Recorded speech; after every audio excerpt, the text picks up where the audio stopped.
Welcome to I Could Talk to You All Day. I'm Lauren Lefkowitz, recovering workaholic, perfectionist, and people pleaser. And I'm John Spears, emerging from playing small, getting caught up in the inertia of life, and always being on. I Could Talk to You All Day is a show for executives and emerging leaders. This is not just another leadership podcast. We're here to talk about what it means to be a leader while also being human. So join us for raw, vulnerable, and probably pretty funny conversations about shifting from surviving at work and home to thriving in the life you've always wanted. Let's get the conversation started.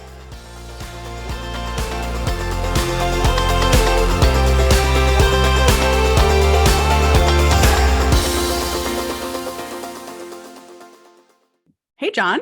Hey, Lauren Lefkowitz, how you doing? Oh, we're using full names. Well, you're a two-name person to me, so. Hello, John Spears. Very good to see you today. Always good to see you. Always good to see you. And today we're continuing our conversation about boundaries, which was clearly too much to get into one episode last time around. Yeah, I really loved our conversation, and I love the way that we kept that episode really high level. We were talking about the why and what they are. And I love that we're going to go kind of a little bit deeper today. Yeah. So our last conversation was really around even what boundaries are, right? And we dug a little bit into our different views on boundaries, which you saw as a more opening opportunity and I saw as a more closing off opportunity. Yeah. And you opened some stuff up for me, right? Ooh. And thinking about, where do I want to take down boundaries? I've spent a couple of years really working on setting boundaries because I had none. I had zero boundaries in my life. Right. And so now that I've set boundaries, there's this opportunity, and I've taken it over the last couple of years in sort of baby steps to open my boundaries and decide, what do I want to explore? And so you and I talked last time a lot about, what do you get to choose? What does it open up for you? And what does it protect for you? What we didn't have time to get to, which we're going to talk about today, is actually setting up the boundaries that protect you. Yeah. There are a lot of aspects to this. There's the deciding is still a big part of that. There's also, though, your brain's reaction, your heart's reaction, your body's reaction to you deciding to do things differently. And I think that's valid for any kind of leadership decisions that you're making in your personal life or in your work life, but especially in boundary setting, because you're either stepping into something new and saying, yes, I will. I'm going to try something scary. I'm going to try something that's out of my comfort zone. Or you're stepping out of your comfort zone into, no, I will not, for people or things that you may have never said no to before. So when you think about saying no to someone, as we're kicking this off, what goes through your mind and your body as you're making that decision? You know, as you were asking that question, Lauren, I thought about the progression that I've had in my life over these past few years around setting boundaries. And the funny thing is, the answer to your question is that not much has changed in the initial reaction. The shift that I've seen in my life is in the response to those initial kind of stimuli that happen. So when I am confronted with a choice around a boundary, here are some things that often go through my head and go through my body. I can't say no. I want to make them happy. I want to please them. I want them to like me. I don't want to disappoint them. What will they think about me? How will they feel? In my body, I often can feel some tension. My heart can race a little bit. I feel maybe a little bit of like a pit in the side of my stomach. And those initial reactions to creating boundaries or saying no to someone or thinking about saying no to someone really strong several years ago. And while they're still present in my life today, I don't allow those feelings or those thoughts to dictate how I respond. And so often what happens is when I'm confronted with setting a boundary or saying no to someone, I'll have those same thoughts. I want them to like me. How will they feel? What will the reaction be? I'll have that physical sensation. And I'll just take a step back, take a deep breath, and then really think about what is in alignment with kind of the future I want to have, the kind of what's in alignment with where I am and how I want my life to be, and what really serves me and gives me peace and balance internally. And then I'll make the boundary. I'll just say it. In the beginning, I would say it with an apology. I'd say it very timidly. And now I think through practice, I've been able to be much more confident about what I'm available for and what's in my boundary and what's outside my boundary. I don't know if you could hear while you were talking, but I live in a condo and there were doors slamming. Somebody was coming out of their apartment, going into the laundry room, out of the laundry room, back into their apartment. So as you're talking about saying no, there were legitimately physical doors slamming around me. I love it. We have this kind of experience together when like any time we're together, like, and something's happening, there's like, we go to this place in DC called Bread First. And like, that's our place. Like we go there, it's on Connecticut Avenue. We meet up. It's like one of the first places we went to together. And every time we have one of these conversations, like there's a sign, there's like a siren, or it's right by a car wash. And so like the beeping from the car wash place goes off like in an important moment. So I think this is like prophetic a little bit. A little bit. Yeah. So the slamming doors for me really prompt that's what I feel like I'm doing when I say no. And not as much anymore because I've been practicing, and we are all in practice all the time. We're building habits, whether we're doing it from an automatic place or a place of shoulds or a place of get to, we develop habits all the time. And my habit that I developed was make everybody happy, except me, which was a problem. And in making everybody happy, I never said no to anything. So my body reaction to that was like a sinking in my stomach when somebody asked me to do something I didn't have the time, energy, or space for, or something I just didn't want to do, but I didn't know how to say no. So my progression really was first deciding that I wanted to start to say no to some things. For me, that was required getting a lot of support from coaches, from friends, from testing out my language on someone and saying, well, what do you think? What does this sound like if I say no this way? And like you, my initial path to setting boundaries was filled with apology and explanation. I can't do that because I'm in the middle of this, or I'm busy with that, or I don't really work on that anymore, or this is somebody else's role. What I recognized was when I said no, it was accepted. When I explained no, then I got pushback. Mm-hmm. It was almost like I was inviting, convince me otherwise. Right. My automatic, when somebody asks me for something I don't want to do, I can't do, I don't have capacity for, is to just say yes. It's going to be easier if I just say yes. It is actually not easier if I just say yes. Psych. Right. In reality, it's not easier if I just say yes. So my go-to now is a pause.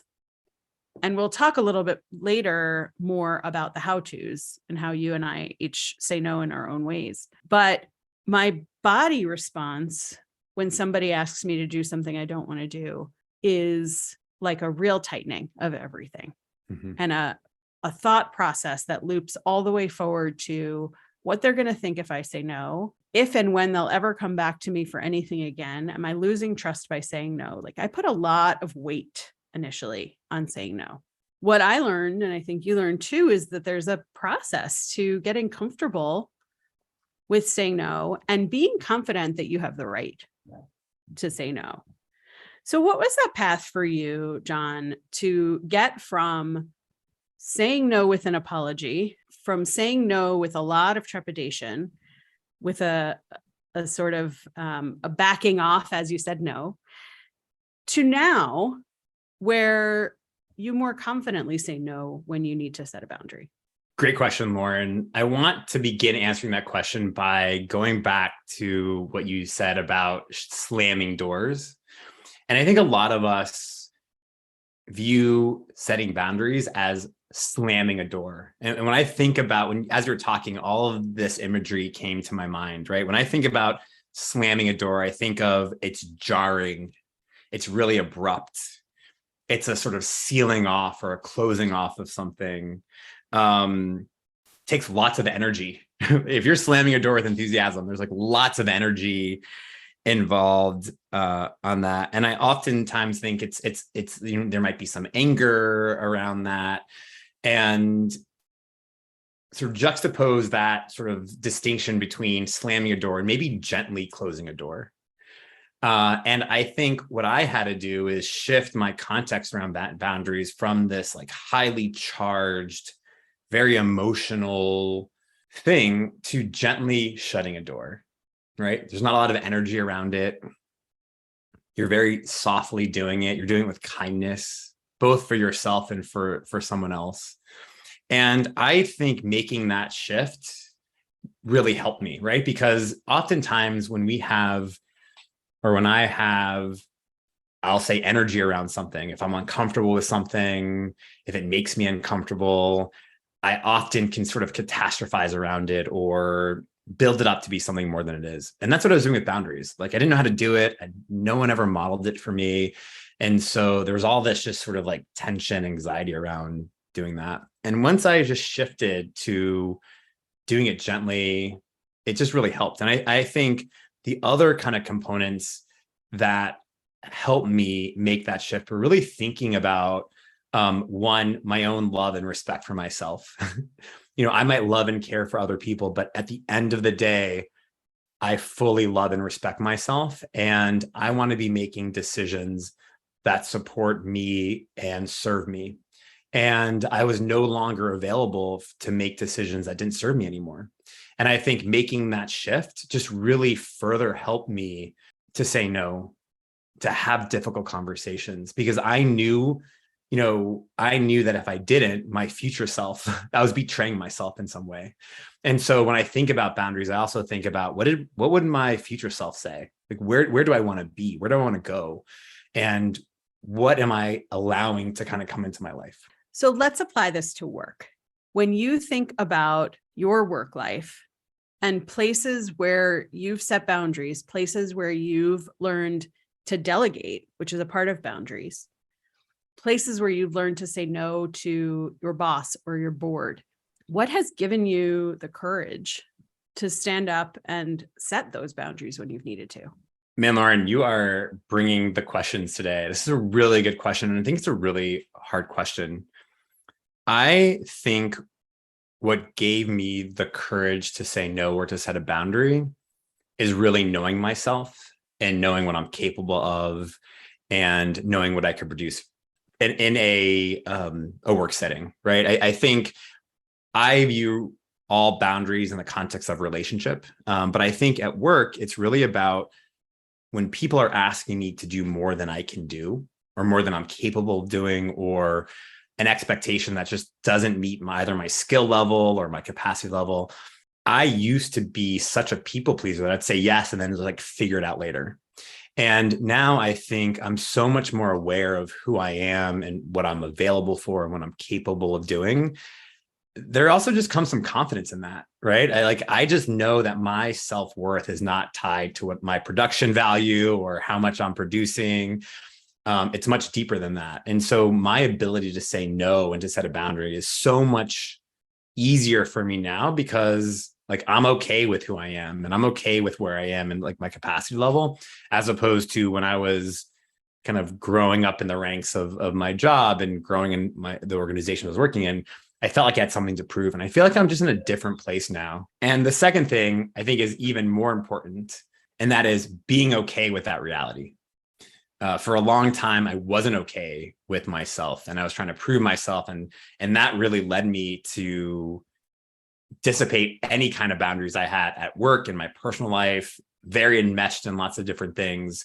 And the more I am okay with myself, the more freedom I have with being authentic and vulnerable and telling people, no, I can't do that, or I'm not the right person for that, or I'm at capacity. I'm going to start breaking if I do more. And I think those two things have really helped me get the courage to say no to my boss or, the board or peers or in personal relationships.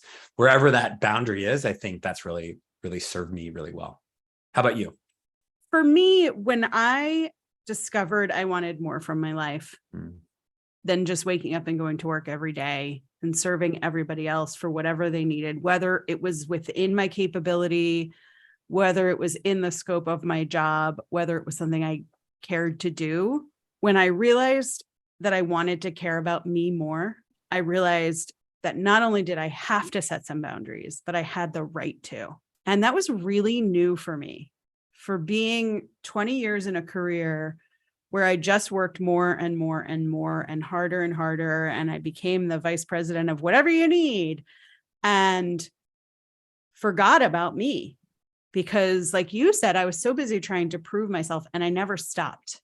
I never hit a point where I thought, okay, I've made it. I have some intellectual capital that I've put into the organization. I can sit back for a little bit. I never reached that point.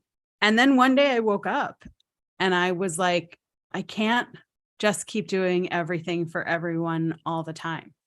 I was in charge of the most departments I'd ever been in charge of. Pandemic was starting. I just didn't have room physically for any more things in my brain, in my responsibilities.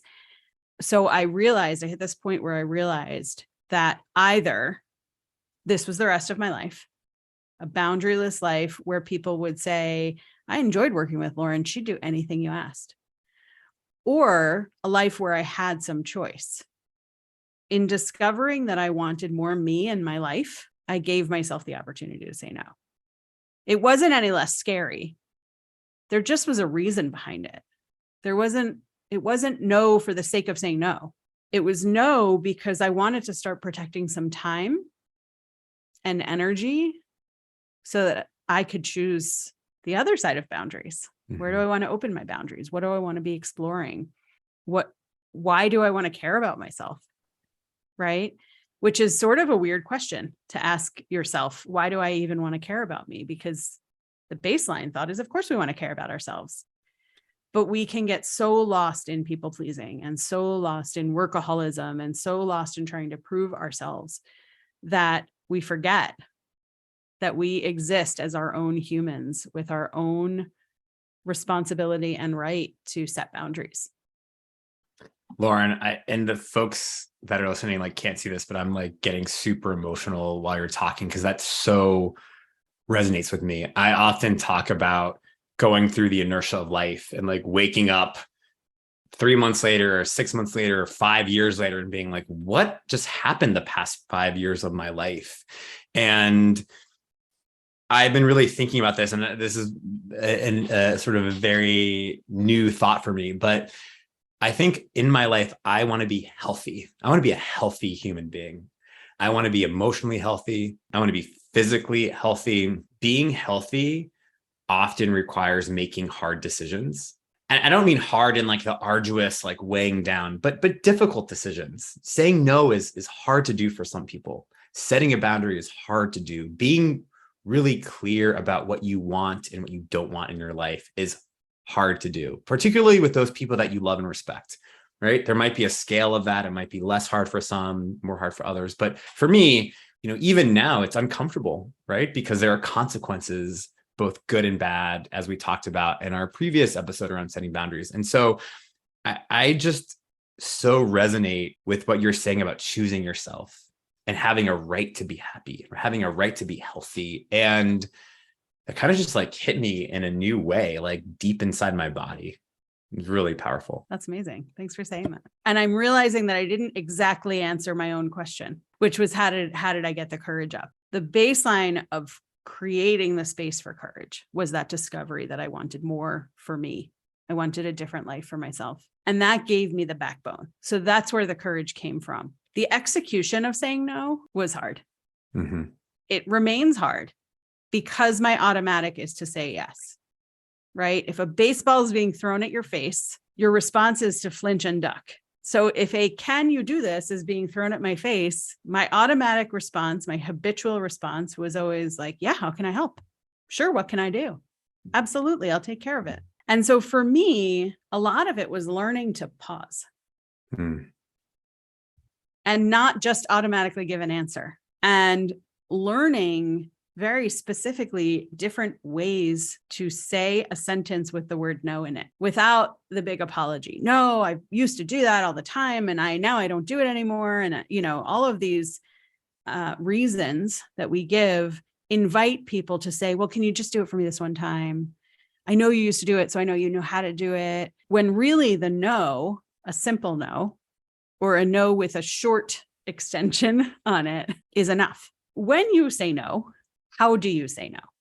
Yeah, I want to answer that question, but I want to just share this really incredible quote from an author, Viktor Frankl. He wrote a book called Man's Search for Meaning. He is kind of the founder or the person who created logotherapy, and it's an amazing book. And he has a quote. He says something about space, and I want to just read it quickly because it's so profound. And it really helps me create space in my life. As someone who wants to rush through things, who speaks fast, who has a very quick automatic response to things, who wants to move through my emotions very quickly, this quote has really helped me honor space and take space in doing difficult things. And he says, between stimulus and response, there is space. In that space is our power to choose our response. In our response lies our growth and our freedom. It's so powerful to me. So powerful. In that space, we have the opportunity to respond. And whatever that response is, gives us access to more growth and freedom. And so I would say one is honoring that space, not feeling the need to respond just because there's a question or someone's waiting for you to respond. And I think for me, even if it's awkward, taking as much time and space as I need, either in the moment or through a text or whatever, to really get clear about how I want to respond and responding in the way I want to. A few other things that have really helped me out. One is practice.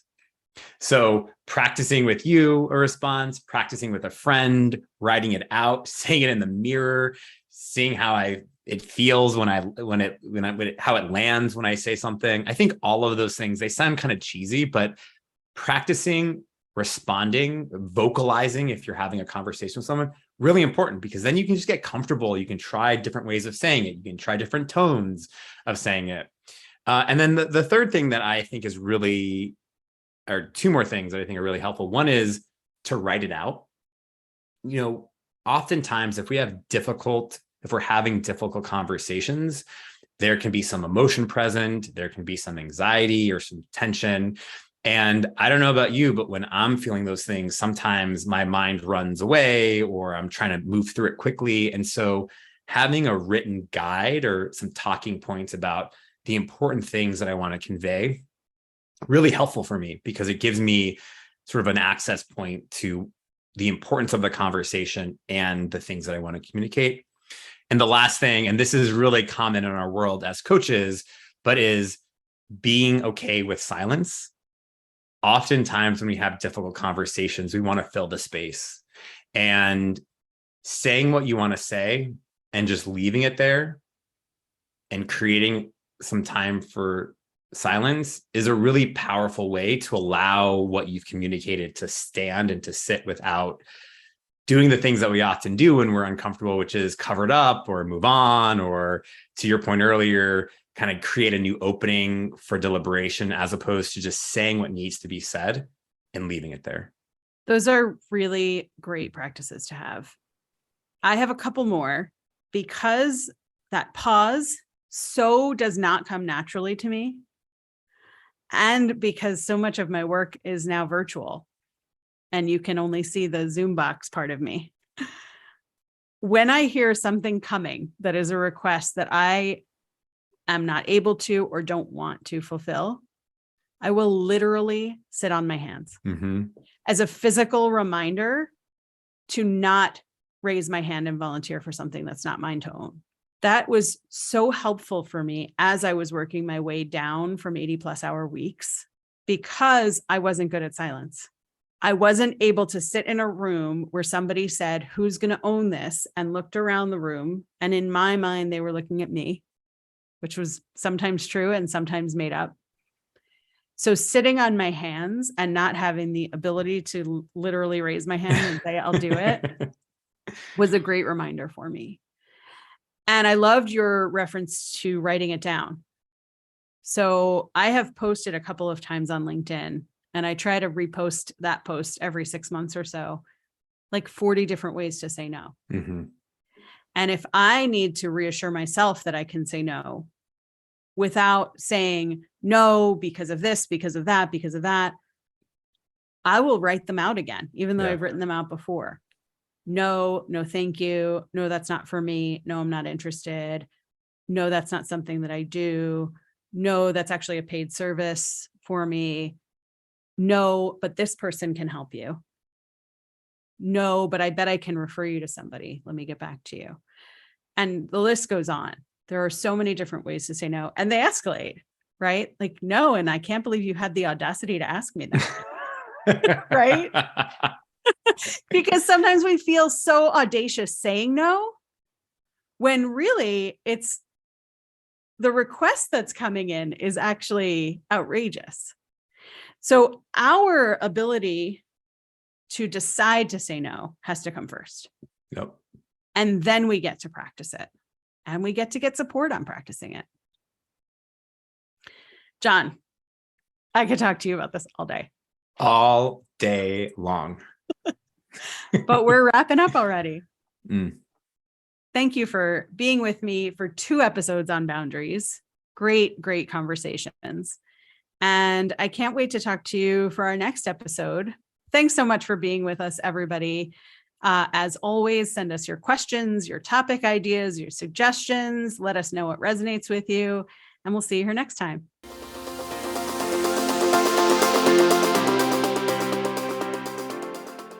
We're so grateful you decided to be with us during this episode. Subscribe, rate, and share this podcast with your friends and colleagues, and join us next time for more Real Talk.